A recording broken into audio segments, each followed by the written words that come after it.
Hello and welcome. Daniela explores when to look at Stonehenge, Bulgaria.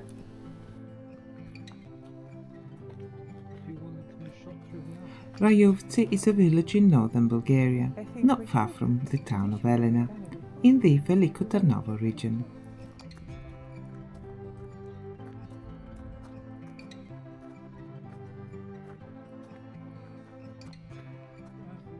Rayuvtsi has become a bit of a destination for nature lovers and those looking for a spiritual retreat, thanks to the Stars Under the Stars Foundation. The foundation is a non-profit and one of their aims is to spread understanding and knowledge of Bulgarian history, traditions and a bit of patriotism. You can sit on the wall for a minute.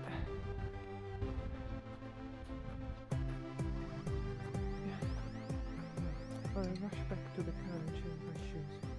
Rayuvtsi looks down into the Yovkovtsi Reservoir, the source of drinking water for a number of towns and villages in the region. The location has some beautiful views over the valley, the artificial lake and the Balkan Mountains. The location of this park is also a metaphor, in my opinion, for key ideas in Bulgarian culture. Nature and God, the physical and the spiritual and the metaphysical, are not separate spheres, but coexist, merge and intertwine in the human experience. Harmony is achieved when these forces are in balance. In this culture of a hand, the fingers' positions have religious meaning. The hand is making the sign for the Christ. The three fingers symbolize the Holy Trinity, the Father, the Son, and the Holy Spirit. The thumb and the ring finger convey the dual nature of Jesus Christ, the union of the earthly and the heavenly worlds.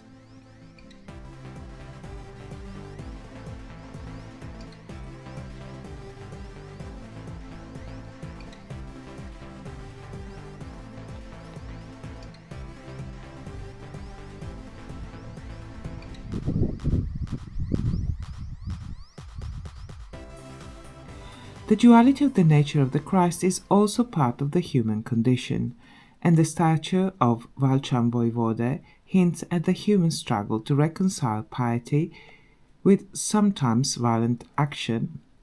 The cross stands proud on Valchan Voyvoda's chest. He is a devout man, but his foot is firmly positioned on treasure chests.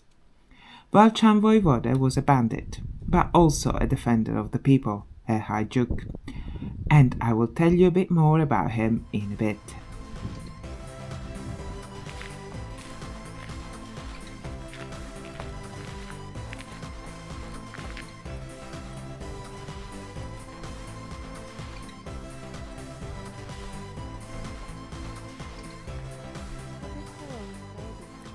Next, there is the Stonehenge, well, the Bulgarian version.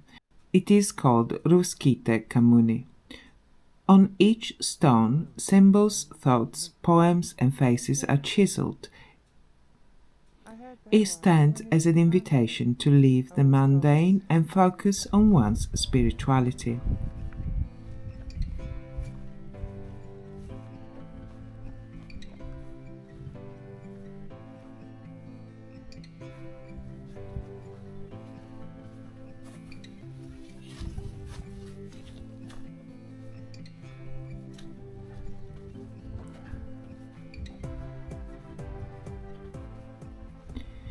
In the center, there is a stone with a small dip. People often drop a coin and wish for good luck and health.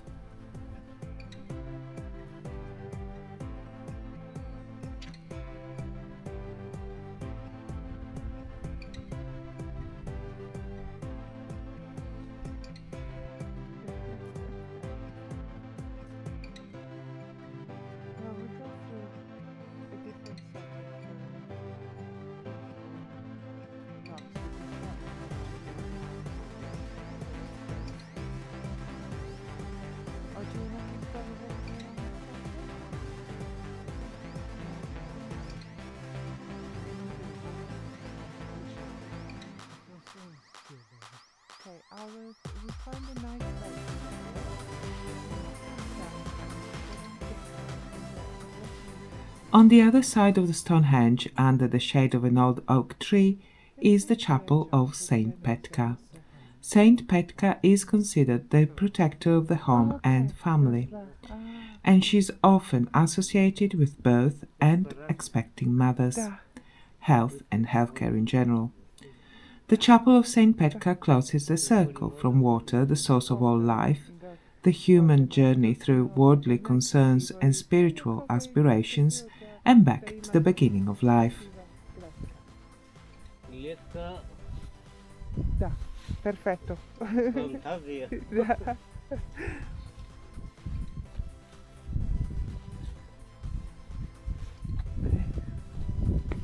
Okay.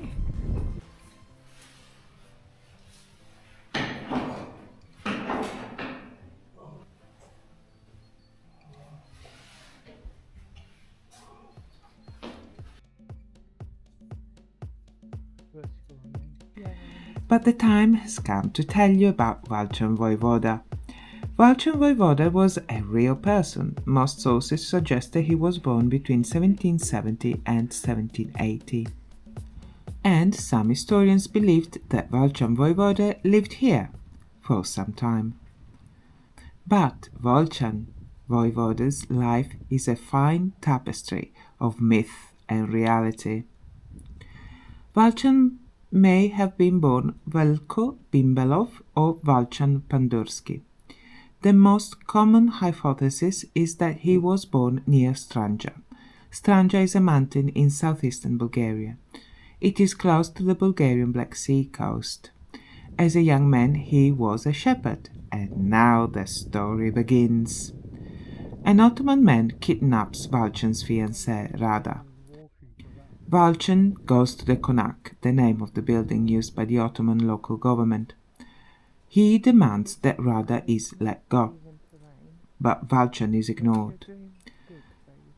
Valchan organizes a small band of rebels. They kill the kidnapper and Valchan frees Rada. But in the struggle that follows, Rada is killed. The Ottoman authorities are after him and Valchan flees to the Aegean Sea, the White Sea in Bulgarian tradition. There he meets Spiros the Greek. Together the two men attack and rob Ottoman caravans. Men begin to join Valchan. His band grows and Valchan becomes the leader of one of the largest Hajduk detachments in Bulgaria.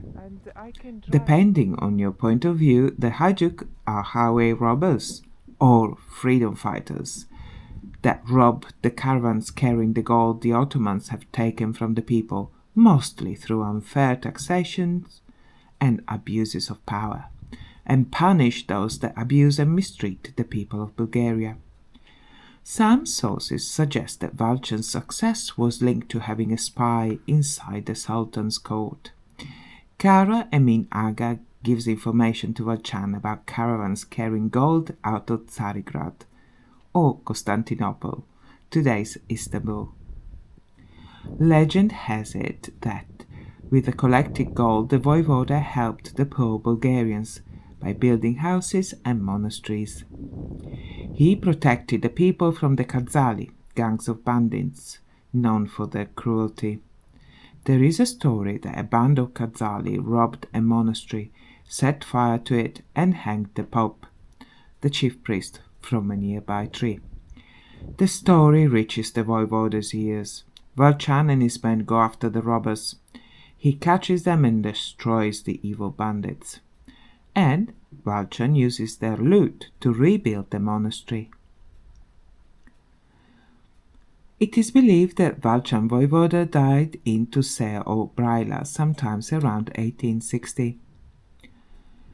Valchan Voyvoda accumulated a huge treasure. According to the story, he used most of his gold to support the fight against the Ottoman Empire, and in the support of education and the creations of schools for Bulgarians. But not all his treasures were used up in the fight for independence, and somewhere in the many caves of Bulgaria there is still, hidden away, Valchan Voyvoda's treasure.